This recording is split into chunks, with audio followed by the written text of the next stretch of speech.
Your Excellency Datu Abdul Malik Melvin Castellino, Ambassador of Malaysia to the Philippines. Your Excellency Agus Wijojo, Ambassador of Indonesia to the Philippines. BSP Governor the Honorable Eli Remolona Jr., members of the Monetary Board of the BSP, the Honorable Walter Wasmer, the Honorable Jose L. Carabin, the Honorable Rosalia V. De Leon, and the Honorable Romeo L. Bernardo, honorable heads of agencies who are here with us today, distinguished guests, colleagues, ladies and gentlemen, magandang umaga. Good morning to everyone. And welcome to this presentation on Islamic finance opportunities in the Philippines. My name is Maria Cecilia Sicangco. I'm a counsel at the Asian Development Bank, and thank you for your time and for being with us here today. So just to contextualize, imagine a country with a growing economy, a vibrant Muslim community, and a supportive regulatory environment. A place where Islamic finance can not only thrive, but make a significant impact. That country is, of course, the Philippines, because we're here today.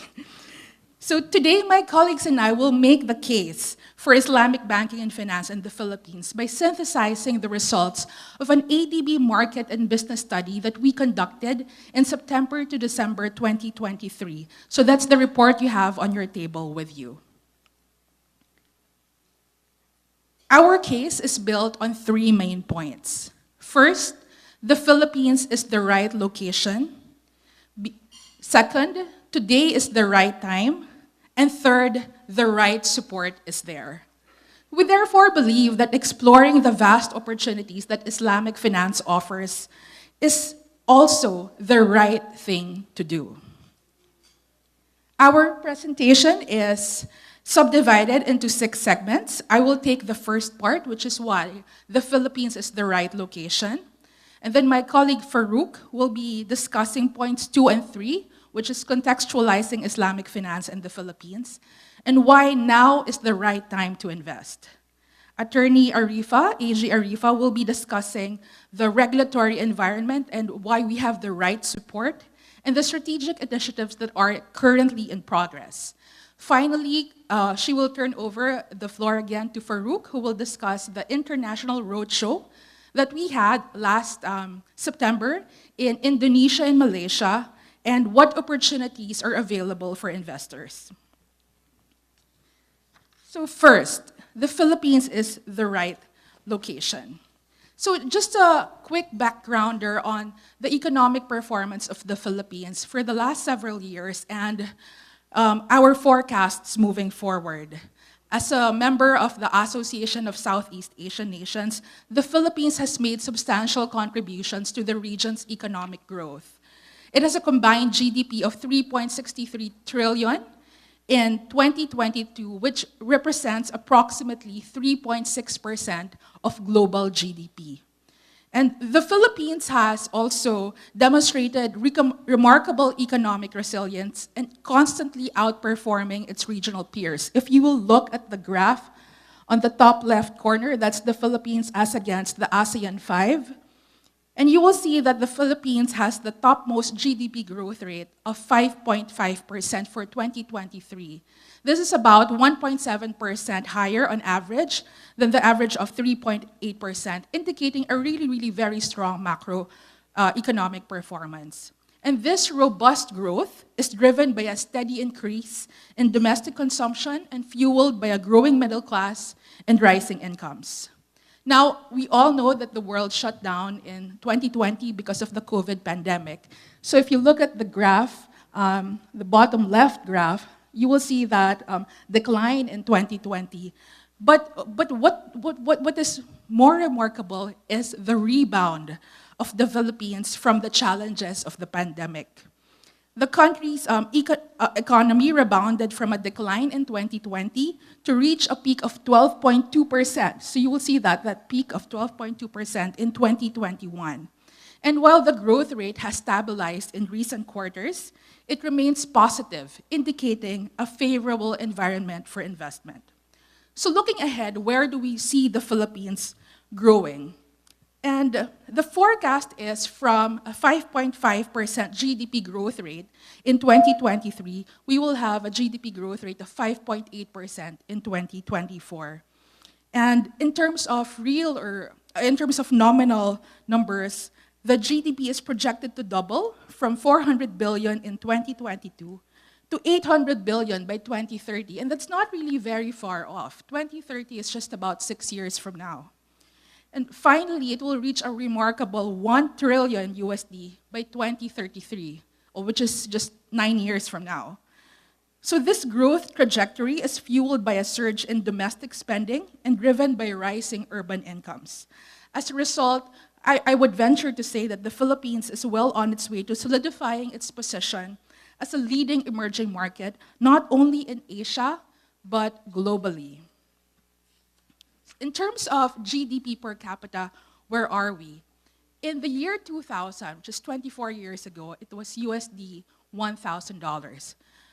2 years ago, in 2022, it became $3,500. But by 2030, GDP per capita is expected to surpass USD $6,000. And this signifies a significant improvement in living standards for Filipinos.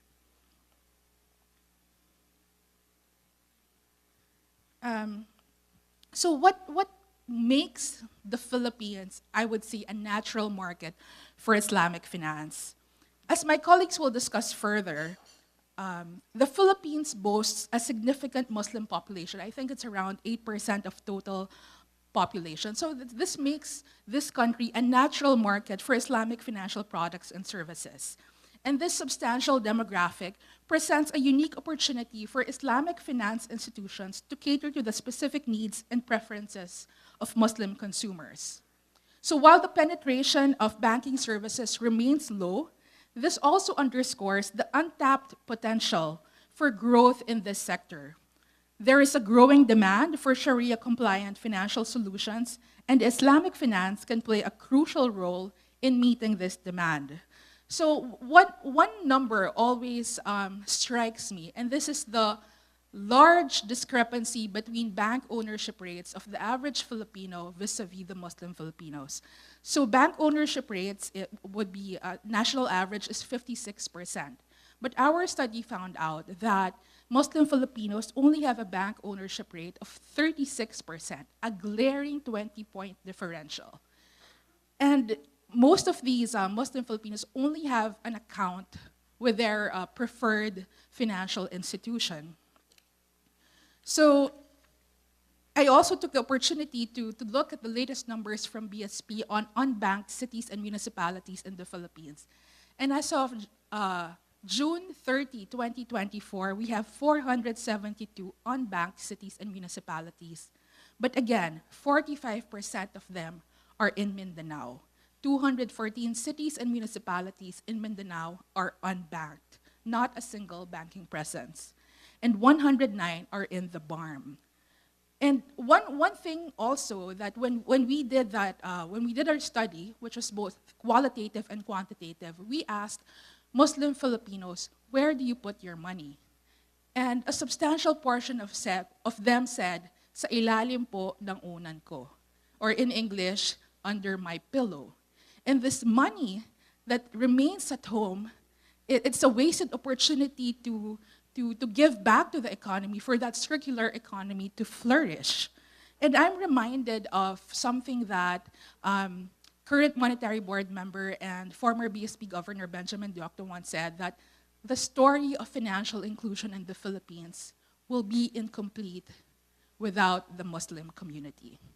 And this really underscores not just the gap that we have, but also the potential for this sector to supercharge not just our economy, but the financial inclusion narrative of Filipinos.